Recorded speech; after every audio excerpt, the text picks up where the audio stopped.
The hive mind is real, and it's everywhere, and it's all about the 666. It's just like the Star Trek Borg.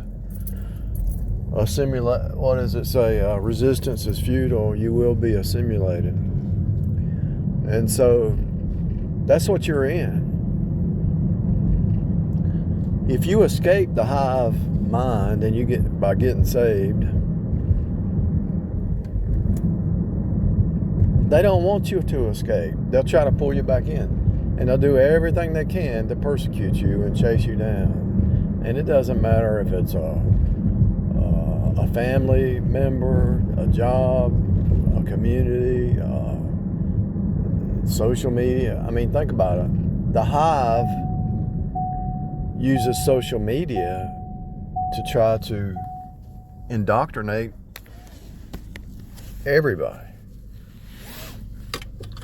The hive mind. I studied the 666 for 5 years.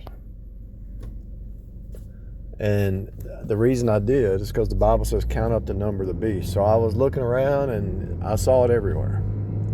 But then when I finally prayed, God showed me the blood of his cross is everywhere. So what you see is a battle between the flesh versus the spirit. The 666 versus the 7. It is finished. The 666 is the works-based salvation of man, the energy of the flesh. From your elbow to your fingertip is 6 plus 6 plus 6 is 18 inches. And so the cubit is the 666. Man trying to be his own God. Man trying to engineer the earth. Man trying to fix not only sin in his own power, but man trying to fix the earth. The sin of man is reflected into the earth. The earth groans waiting for the sons of God to appear. In other words, the reason the earth is going through its calamities is because the sin of mankind is culminating.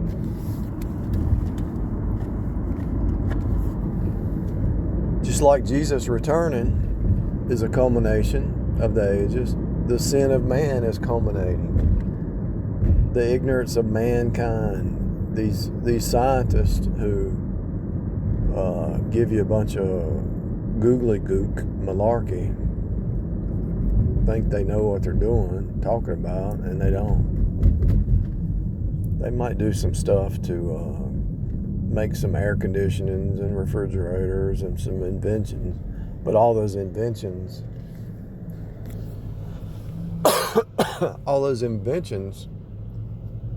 start to enslave man. If you look at what mankind is doing,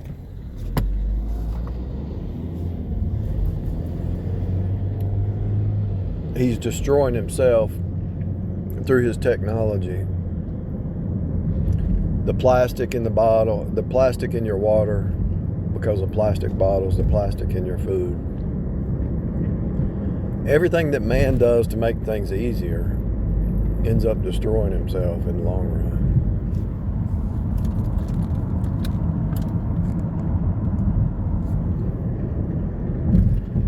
If you were actually to break down the top technologies, you would find that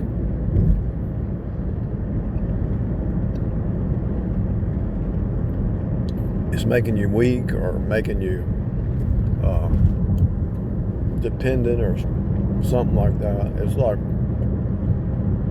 so obvious.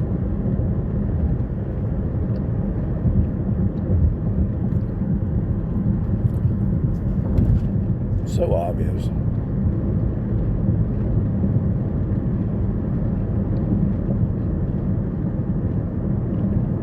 Yeah, man can create some good stuff, but most of the time it has some negative consequences.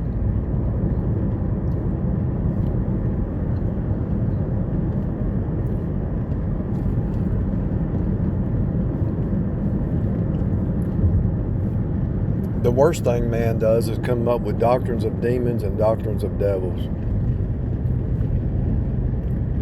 create programs in people. There's people walking around. There's people you're rubbing shoulders with walking around are actually just a robot copy of somebody else. They don't think for themselves. They can't think outside the box that somebody created for them. It's impossible. They don't even know they're a robot. They just say what somebody told them. They're just like, they're followers and they're not leaders. They're being manipulated. As soon as they wake up, they turn on the radio and get brainwashed by the radio. They turn on the news, get brainwashed by the news. They've got the family bloodline that's brainwashing them. They got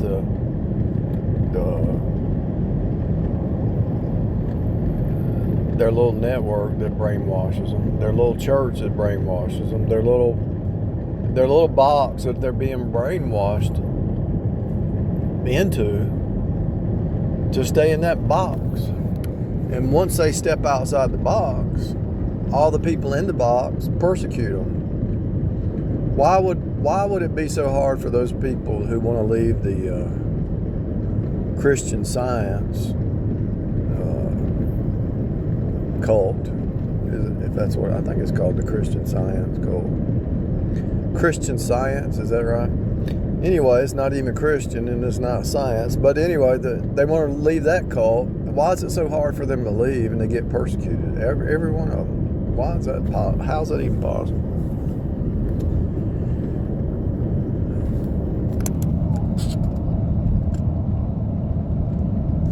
How's that even possible?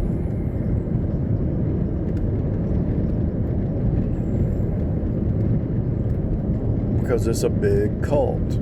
If you try to leave the box, you get persecuted. They don't want you to leave the box.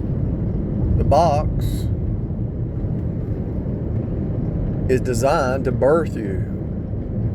And so you have to struggle to leave. But once you leave, you get birthed out of the box. You look back at all the people still in the box. And it's like, when are y'all gonna get rid of your baby mindset? When are you gonna birth out of that box, you know? What's taking so long? And then you realize a lot of these people have responsibilities and surrounded by a system. They're so surrounded, but see, I don't think that's an excuse, because we've all had that. We've all been in that situation, and it's a choice. You either leave the box or you stay in it. Period. You either get birthed out of the box, the 666 cultism box, or you stay in it. It's a choice. And the reason people stay in it because it's comfort, you know. Like some people never leave their parents' house because it's comfortable. They don't want to face the world. It's too comfortable. They have a comfort zone.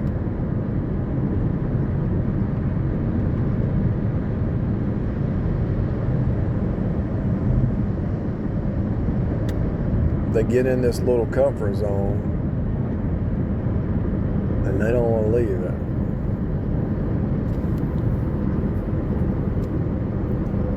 I can understand it, because it's a rough world. But if you're saved, God's going to pull you out of that little box, comfort zone. You're going to be miserable. If you're really saved and you're stuck in a little cube, 666 cube system of doctrines of demons, doctrines of devils, or even just they might even have good doctrine, but they have this other stuff going on that's like still division, because God is moving you to wholeness. Neo moved toward the oneness. Neo moved to O-N-E. So God is moving you from Neo to the one, Noah. He's moving you from division to wholeness. oneness. And so as you get saved, you were neo, or you were blind, and then you become the one with Christ. And so as you're moving away from division, you're moving toward wholeness. And so that division box that you're in, the partiality, the piecemeal understanding, God's not going to let you stay in piecemeal. He's going to force you into wholeness. And you're not going to be happy as long as you're in fighting against yourself and fighting amongst yourself. You're not going to be happy. You're going to be miserable, to be honest with you. You're going to be miserable.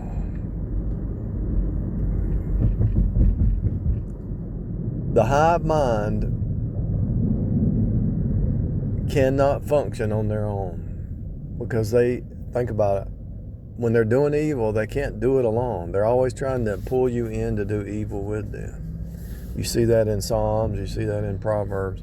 They always have to have somebody else to be, they're so weak, they need somebody else to do the evil with them. Do you understand what I'm saying? It's so obvious. Whether it's the narcissist, whether it's the witch, they got to have flying monkeys. They got to have somebody else that will join up with their evil, you know. Their kids, they'll try to indoctrinate their kids. They'll try to indoctrinate coworkers. They'll try to indoctrinate people to do evil with them. It's because the energy of the flesh is weak. They have no power. They have no identity. They have no power. They're weak.